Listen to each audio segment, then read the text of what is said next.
There are a lot of shields in Dark Souls 3, but I often overlook them because why bother blocking when you can just dodge roll? So today, I have decided to change this and give shields a chance. But I can't make it that simple, can I? You see, there are some shields that not only offer good protection, but also do a lot of damage, which make them a little too viable as an option. There is one shield, however, that offers neither of those things. The Plank Shield.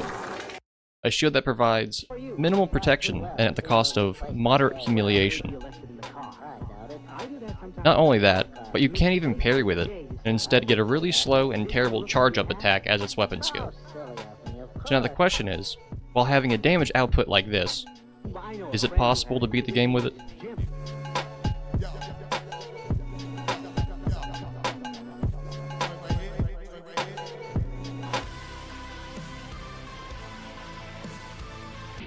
Starting off, we gotta pick the Deprived class, because it's the only one that starts with the Plank Shield.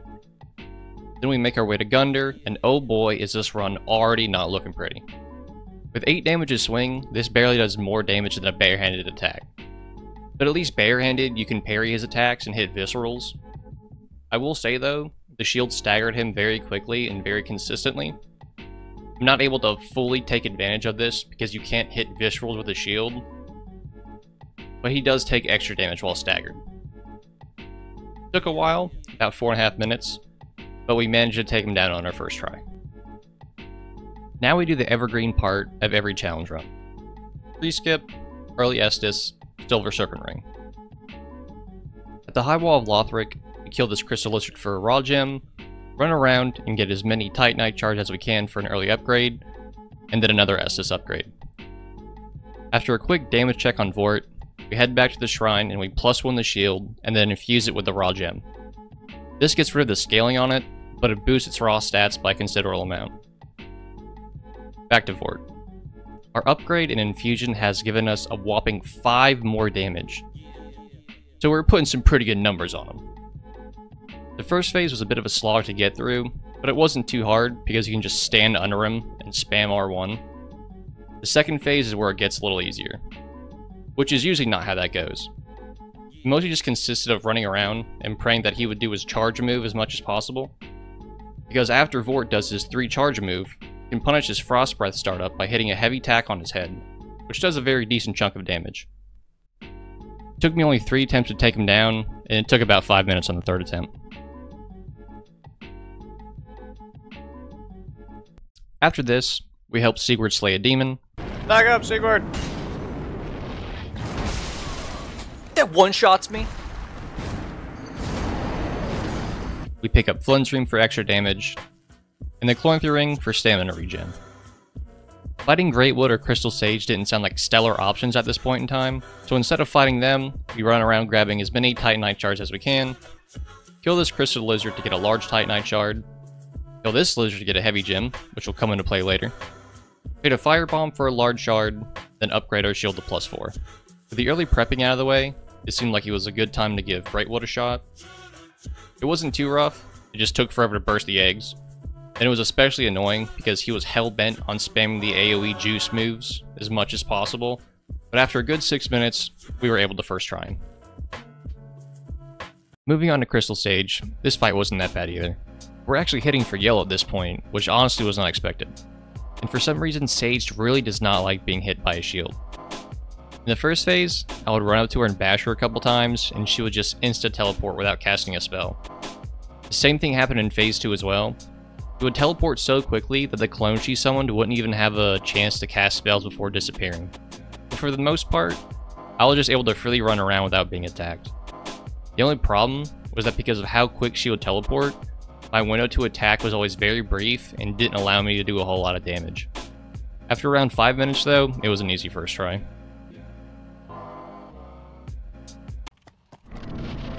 Back at Farron Keep, it was now time to deal with the Watchers. Phase 1 mostly consisted of running away and hoping that the friendly Watcher would carry us through the fight, while we did some poke damage to help out when we could.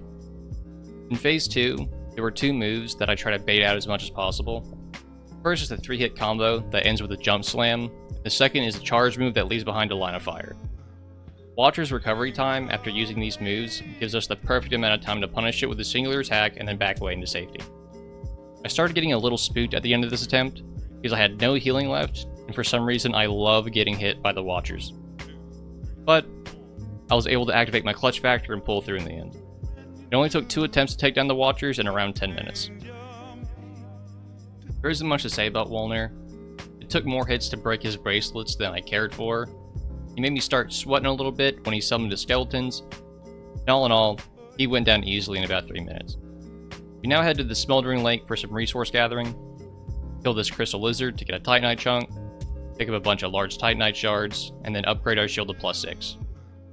We then take down the old Demon King so we can get some levels in order to prepare us for the next boss.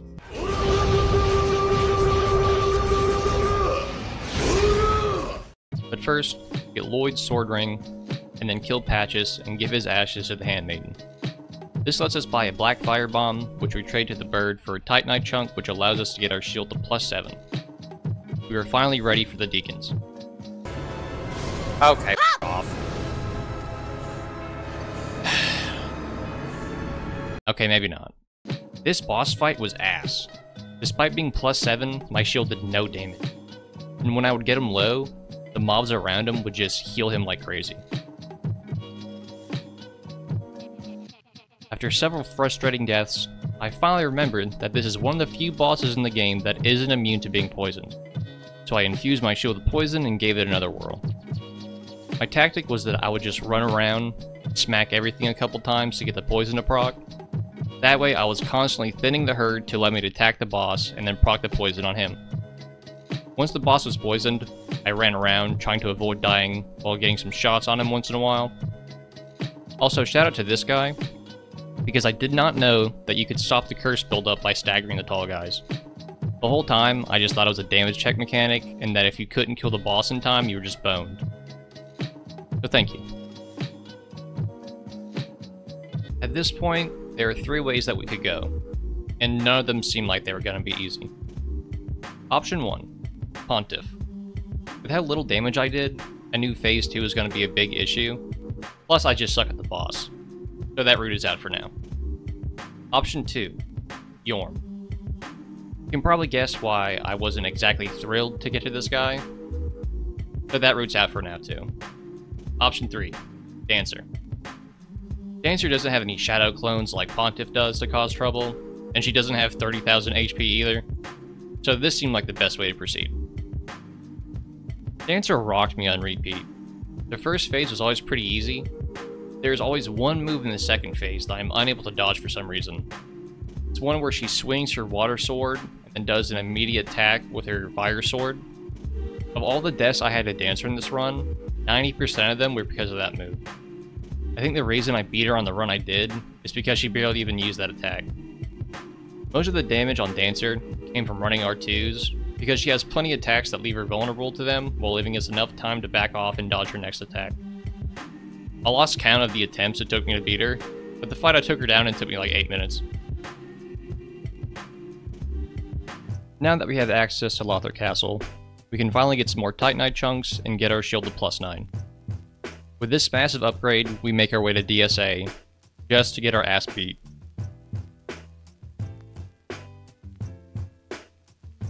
I got tired of trying and moved on to Pontiff, where I remembered that this was another boss that wasn't immune to being poisoned.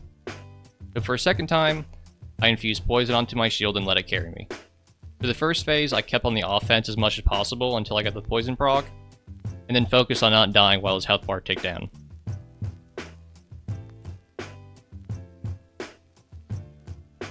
Phase 2 was pretty much the same scenario, except for I would wait for them to do a big move that was super punishable, and then I would rush them down to proc the poison.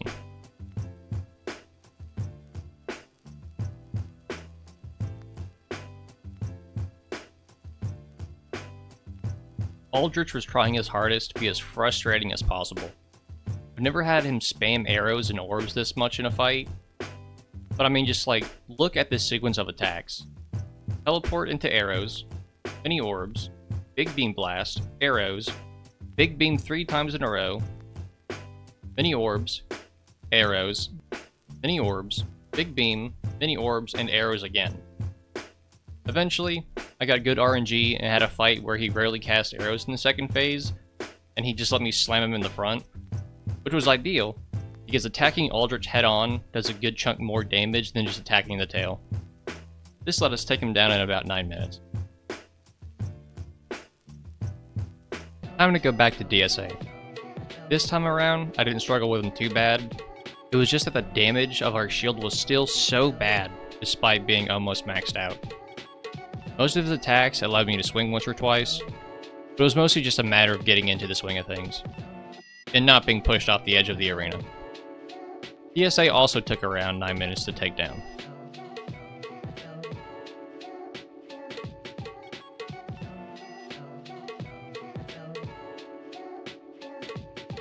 So, you may have noticed at this point, I keep mentioning how long it takes to kill these bosses, and how none of them have taken any longer than 10 minutes. And this is where that's about to change, because now the only way we can progress is to take down Yorm. Yorm stands tall with 30,000 HP, and we stand not so tall, with not so much HP, and only do 29 damage a swing.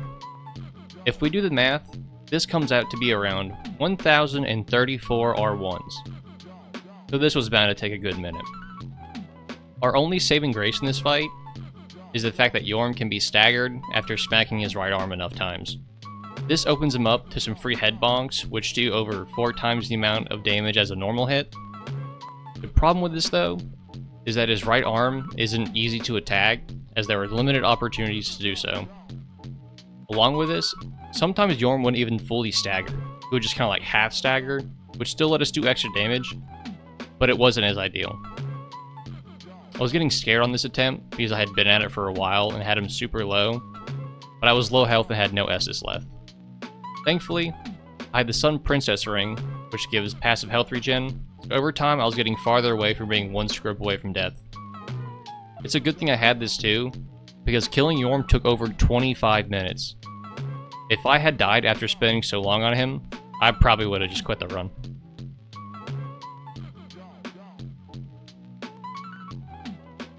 Making our way through the Grand Archives, we flip this lever, which gives us access to this chest, which gives us a Titanite slab.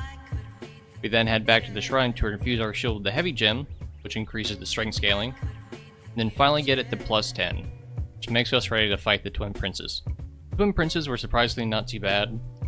With our fully upgraded shield, we were hitting for yellow, which was such a welcome sight to see considering the previous fight.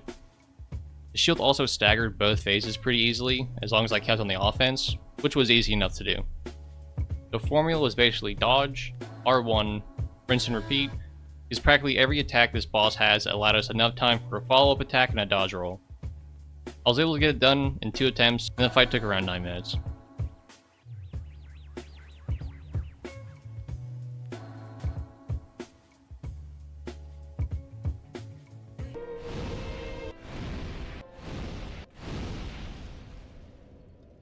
Soul of Cinder had me borderline ripping my hair out for a good couple of reasons. Firstly, we no longer hit for yellow, so it felt like our hits weren't even doing anything. Secondly, a lot of his moves aren't even punishable because of conditional follow-ups and input reading, meaning that as soon as you swing to hit him, he'll do a follow-up attack and punish you. Moves that did allow for punish pretty much only allowed for 1 attack. This made me grateful for his magic stance, because it was the easiest version of him, and it allowed for constant attacking, which we could then stagger him and it let us do extra damage, which we desperately needed. Thirdly, his healing move was so annoying to deal with. It heals so much and it's like, bro, I had to work for that damage. You can be staggered out of it to stop the healing, but it was more luck based than anything. There were so many times that I would stagger him, and then immediately afterward, he would go for the heal move, which made it impossible for me to stagger him on time to stop it. Finally, the fight just took a really long time, and there were so many times that I would die to him when he had a quarter health in the final phase, so the mental damage was stacking up. The second phase was a lot easier than the first phase though, because it was really easy to bait at attacks that guaranteed an easy punish, like his jumping attack. His attack where he swings wildly and leads into an explosion was also nice, because it allowed for a running R2, which hit him for a good chunk. But overall, the tactic was just to run away like a hit once, and then run away again. This led to it taking 13 very stressful minutes to get him taken down. And just like that, another challenge was completed.